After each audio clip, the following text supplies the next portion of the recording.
오늘 보실 하나님의 말씀은 신약성경 요한복음 12장 12절에서 19절 말씀입니다.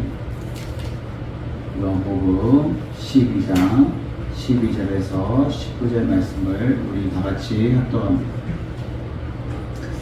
그 이튿날에 명절에 온 큰 무리가 예수께서 예루살렘으로 오신다는 것을 듣고 종려 나무가지를 가지고 맞으러 나가 외쳐 찬송하려다 주의 이름으로 오시는 이 곧 이스라엘 왕이시여 하더라. 예수는 어린 아기를 보고 다시니 이는 기록된 바 시온에 따라 두려워하지 말라. 보라 너의 왕이 나귀 새끼를 타고 오신다 함과 같더라. 제자들은 처음에 이를 깨닫지 못하였다가 예수께서 영광을 얻으신 후에야 이것이 예수께 대하여 기록된 것인가 사람들이 예수께 이같이 한 것임을 생각나더라. 나사로를 무덤에서 불러내어 죽은 자 가운데서 살리실 때에 함께 있던 무리가 증언한지라. 이에 무리가 예수를 맞음을 이 표적 행하심을 들었음이로라. 바리새인들이 서로 말하되 볼지어다 너희 하는 일이 쓸데없다. 보라 온 세상이 그를 따르는도다 하니라. 아멘. 할렐루야. 오늘 말씀의 제목은 온 세상이 따르는 이스라엘 왕 이라는 제목으로 말씀을 전하도록 하겠습니다.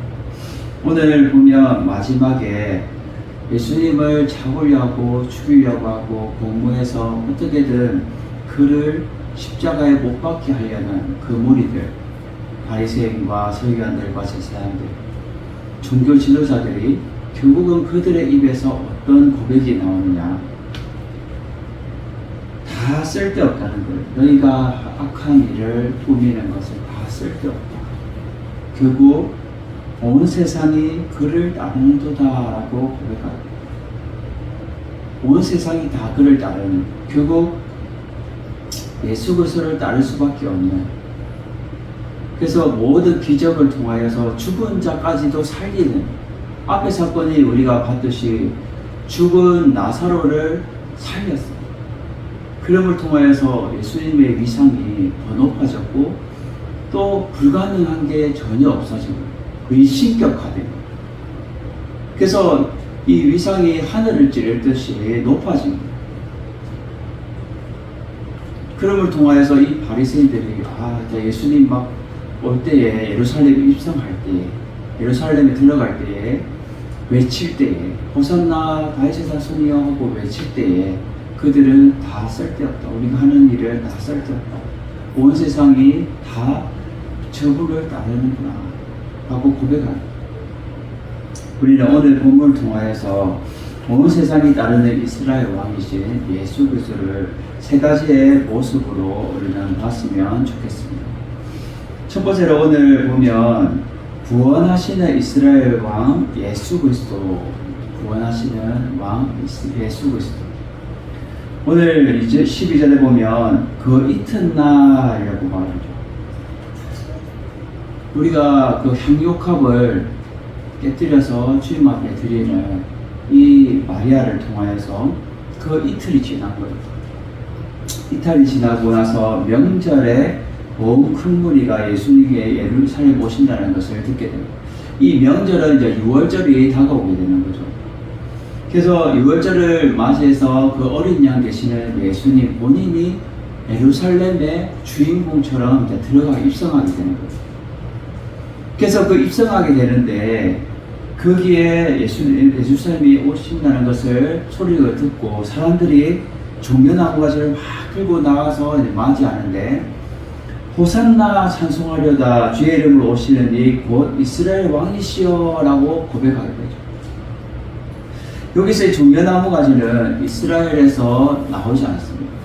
외국에서 수출해서 이렇게 수입해서 가져오는 건데 이 종려나무지가 나무가지를 가지고 나왔다는 것은 귀한 손님을 대접하기 위해서 가지고 나왔다는 것이죠. 그리고 그들이 호산나라고 외치는 것은 호산나의 의미는 구원하소서 구원하소서라는 의미가 있습니다. 제발 좀 우리의 로마의 압제에서 우리를 구원해 주십시오. 우리를 해방시켜 주십시오라는 이 의미가 담겨 있는 거예요. 그래서 다윗 왕처럼 이스라엘을 평정하며 모든 것을 다 막강한 나라로 우리를 이끌어 주십시오라는 간절한 그들이 원하는 메시아상이 있는 거예요. 근데 하나님의 계획은 전혀 다른 의도인데 사람들은 자신들이 원하는 그 메시아상을 부르면서 호산나라고 찬송하면서 외치고 있는 거예요. 그리고 주의 이름으로 오시는 이 곧 이스라엘 왕이시여라고 고백하게 되죠. 이 메시아를 고백하는 건데 이 말씀을 어디 있냐면 구약 성경 시편 118편 26절에 나와 있습니다. 시편 118편 26절 여호와의 이름으로 오는 자가 복이 있으며 우리가 여호와의 집에서 너희를 축복하였도다. 아멘. 하나님의 이름으로 오시는 이 그가 바로 오늘 말하는 주의 이름으로 오시는 이 곧 이스라엘 왕 그들이 입으로 고백하고 있는 자신을 그 압제에서 구원해줄 그 구원자 그 메시아를 그들은 고대하면서 구원하시는 이스라엘 왕 예수 그리스도를 그들은 고대하고 있었다는 거예요. 그들이 얼마나 힘들었으면 자신들을 건져내고 해방시켜줄 그 구원자를 찾았겠어요. 우리도 살아가면서 힘들고 어려우면 지푸라기라도 잡는 심정으로 예수님을 찾게 되고 나를 건져내 주십시오. 나를 구원해 주십시오. 나를 어둠에서 다시 건져내어 주셔서 주님을 온전히 바라보면서 내 신앙생활 잘하게 해주십시오 라고 외치지 않겠어요. 근데 어려움이 없고 힘듦이 없으면 그 구원자 예수 그리스도를 찾지도 않고 그냥 이 바리새인들처럼 그냥 방관하면서 그냥 가만히 그냥 자기 삶을 살아가는 사람은 어려움이 있으면 그 어려움을 뚫고 뭔가 붙잡기를 바라요. 구원해 줄 거를 바란다는 이스라엘 백성들은 힘들고 어려운 환경 속에서도 그 자신들이 고대하는 그 구원자 메시아를 고대하고 있었다는 거예요. 그분이 지금 예루살렘에 입성하고 있는 거예요. 들어오고 계시는 거예요. 나귀를 타고. 그때 얼마나 그들이 기쁨과 환호와 즐거움으로 그들이 기다렸던 그 메시아를 고대했냐. 그럼을 통하여서 그들의 고백이 나오는 거예요.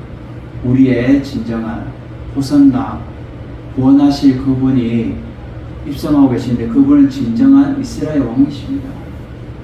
예수 그리스도가 진정한 우리의 왕이십니다 라고 그들은 고백하거든요. 우리의 삶도 호산나라고 외쳐야 돼요. 우리 찬양도 있잖아요. 호산나 호산나 우리가 찬양도 부르듯이 우리를 구원해 주십시오. 우리의 삶에서 어려움에서 건져내어 주시고 다시 밝은 빛으로 오심을 바라보면서 나아갈 수 있도록 그 호산나 되시는 그분을 맞이하기 원합니다. 제발 좀 나를 구원해 주십시오 하고 우리는 고백해요. 그래서 우리를 구원하시는 이스라엘 왕이신 예수 그리스도를 우리는 모습을 바라보면서 우리가 날마다 진정한 온 세상을 그분을 따를 수밖에 없는 그 이유를 우리는 알았으면 좋겠습니다. 두 번째로 오늘 예수님의 모습을 보면 겸손의 왕 예수 그리스도에 대해서 볼 수가 있습니다.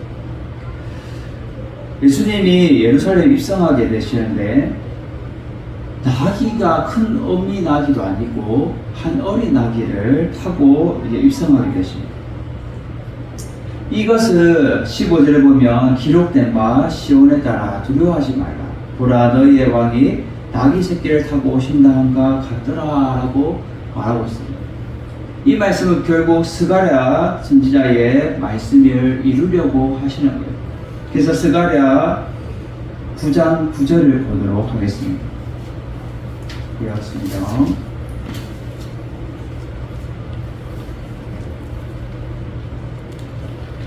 스가랴 9장 9절 시온에 따라 크게 기뻐할지어다 예루살렘에 따라 즐거이 부를지어다 보라 내 왕이 내게 임하시나니 그는 공의로우시며 구원을 베푸시며 겸손하여서 나귀를 타시니 나귀의 작은 것 곧 나귀 새끼니라. 아멘. 결국 너희들이 오실 그 메시아상은 이렇게 될 것이다 라고 스가랴 선지자를 통하여서 미리 예언한 거예요. 그분이 공의로우시고 구원을 베푸시는 그분이 오시는데 그분은 뭐 하신다고요? 겸손하여서. 이 겸손하다는 것은 낮아지기도 낮아졌지만은 그 낮아졌다는 그 의미보다도 평화를 의미하고 있어요. 그래서 이 나귀가 의미하고 있는 것은 평화와 겸손입니다. 평화의 왕 되시는. 그래서 모든 것을 공의로 새롭게 하나님의 그 놀라신 뜻을 펼쳐보시는 것이 이 겸손하다라는 거예요. 그래서 겸손하여서 나귀를 타시는데 어미 나귀도 아니고 나귀의 작은 것, 나귀 새끼를 타셨다라고 스가랴 선지자는 고백하고 있습니다.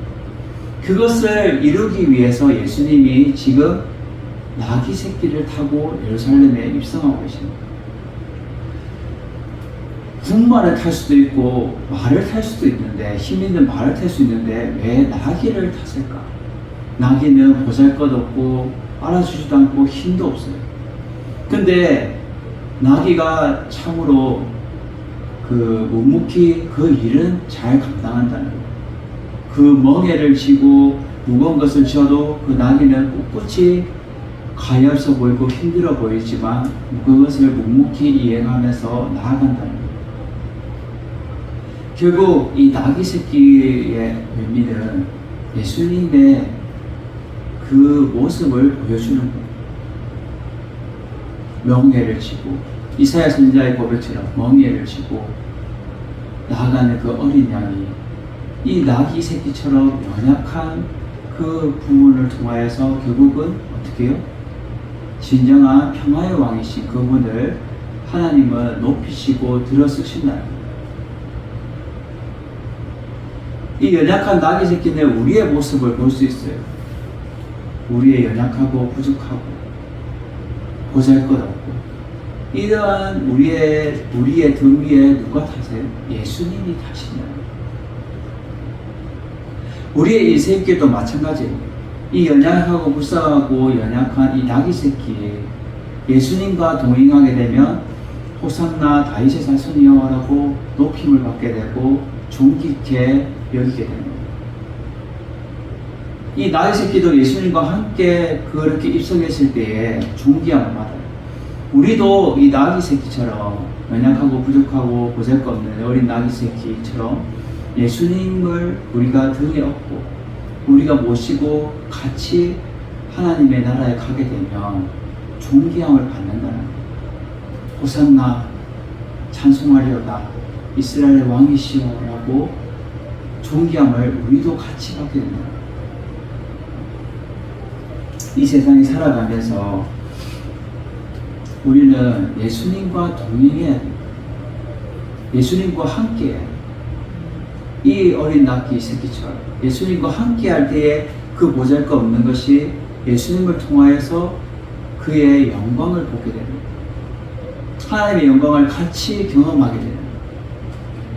그 겸손의 왕인 예수 그리스도를 통하여서 우리도 같이 존귀함을 받아야 됩니다. 온 세상이 따르는 그분을 우리를 의지하면서 나아갈 때에 우리가 같이 주님의 귀한 영광을 보게 될 것이다 라고 보여주고 있다는 거예요. 그리고 세 번째로 오늘 보면 예수님의 세 번째 모습은 영광을 얻으시는 예수 그리스도를 볼 수가 있다는 거예요. 영광을 얻으시는 미리 영광을 얻으셨고 그것을 제자들이 늦게 깨닫게 됩니다. 그래서 오늘 본문 16절에 보면 제자들이 처음엔 이 일을 깨닫지 못하였다가 예수님께서 영광을 얻으신 후에야 이것이 예수님의 기록된 것인 것과 또 예수님이 이같이 한 것인 걸 생각났더라 깨닫더라 라고 말하고 있습니다. 결국 예수님이 십자가에 달려 돌아가시고 부활승천하셔가 하나님의 영광을 보게 될 때에 예수님이 없을 때에 제자들은 하나님 보내신 그 성령으로 말미암아 깨닫게 되고 알게 되고 그들이 결국 이 영광을 얻으실 예수 그리스도를 그때 생각나고 깨닫게 되었다. 이러한 모습을 보면 하나님이 하실 일은 모르다가 우리가 어떻게 해요? 나중에 하나님이 이렇게 계획하셨구나. 하나님이 나를 이렇게 보여주시려고 모든 것을 이끌어 주셨구나 라고 늦게 깨닫는 거예요. 이것이 인간의 연약한 모습이에요. 처음에 내 눈앞에 안 보여요. 내 눈앞에 내 생각대로 안 맞아요. 내 생각은 이렇게 하면 좋겠는데, 내 생각에는 저렇게 하면 좋겠는데, 그때 하나님은 이 사람을 통하여서 또 다른 환경을 통하여서 이렇게 싹 이렇게 하나님이 만들어 가십니다. 어저께 어떤 권사님이 연락이 왔어요. 목사님 감사합니다. 기도해 주셔가지고 저희의 딸이 퇴원했어요. 너무나 감사합니다. 저한테 감사할 일이 아니라 하나님께 영광 돌리고 하나님께 감사 올려드려요. 그래서 제가 그 권사님한테 말했어요. 권사님, 모든 영광 하나님께 영광 올려드립니다. 하나님께 감사합니다 라고 저는 고백했어요. 그 딸의 아픈 것, 그 치료되고 완쾌되는 것은 하나님이 만져주시고 하나님이 모든 것을 이끌어 가신다. 저는 부족하고 연약하고 나귀 새끼처럼 연약하지만 모든 것을 예수님과 함께 동행함을 통하여서 하나님의 영광을 보게 되고 결국은 우리의 모든 삶이 하나님의 영광을 위해서 살아가게 됩니다. 날마다 우리의 삶이 힘들고 어려워도 우리는 날마다 그 영광을 위해서 달려가야 돼요. 이 제자들은 몰랐어요. 그래서 그것이 나중에 생각나게 됩니다. 그 불렀던 모든 나사로를 무덤에서 불러내고 죽은 자 가운데서 살리실 때에 그 무리들이 다 그것을 정언하고 바라보고 아는 거예요.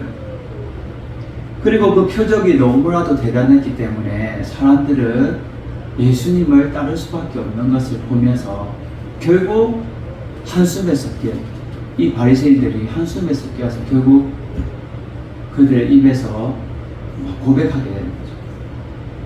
온 세상이 다 그를 따르는구나. 우리가 하는 일에 부실 없는 짓이야. 우리가 예수님을 어떻게든 잡아서 죽이려고 해도 다 부실 없는 일이 되어버렸어. 다 온 세상이 다 그를 따르는도다라고 고백합니다. 지금도 마찬가지. 우리 한국교회나 또 모든 선교회에 남아있는 선교사님들이 주의 사역들을 감당하는데 온 세상이 따르는 그분, 오직 예수 그리스도를 전하기 위해서 교회가 존재하는 거고, 또 선교사님들이 주의 일들을 감당하는 또한 온 세상이 그분을 따르기 위해서 복음 전하고 나아가는 거예요. 우리가 어저께 편지가 왔어요. 페루에서 우리 정진용, 김가연 선교사님이 페루에서 제가 개척을 해서 그곳에서 이제 주님의 말씀의 사역과 주님의 귀한 사역들을 감당하고 있는데, 그곳에서 그 편지를 제가 쭉 보면서 하나님의 영광을 위해서 달려간다는 것이 참으로 귀하다라는 것을 저는 보게 됐어요. 어려움도 있어요. 힘듦도 있어요. 한국에 있으면 더 좋은 것을 누리고 더 좋은 것을 혜택을 볼 수 있어요.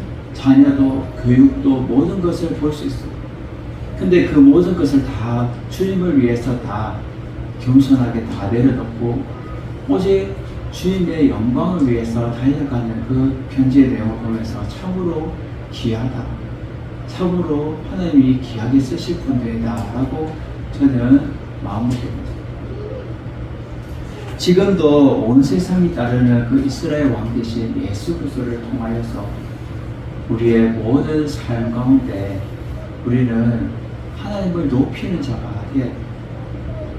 그래서 오늘 보면 구원하시는 이스라엘 왕 예수 그리스도, 그리고 겸손의 왕이 되신 예수 그리스도, 그리고 영광을 얻으시면서 나타내 보시는 그 예수 그리스도를 통하여서 우리의 삶이 구원받고 또 건진받고 나음받아서 하나님의 영광을 온전히 드러내면서 살아가는 여러분 되시기를 주님의 이름으로 축원합니다. 날마다 우리의 삶이 힘들고 어렵고 넉넉치 않아요.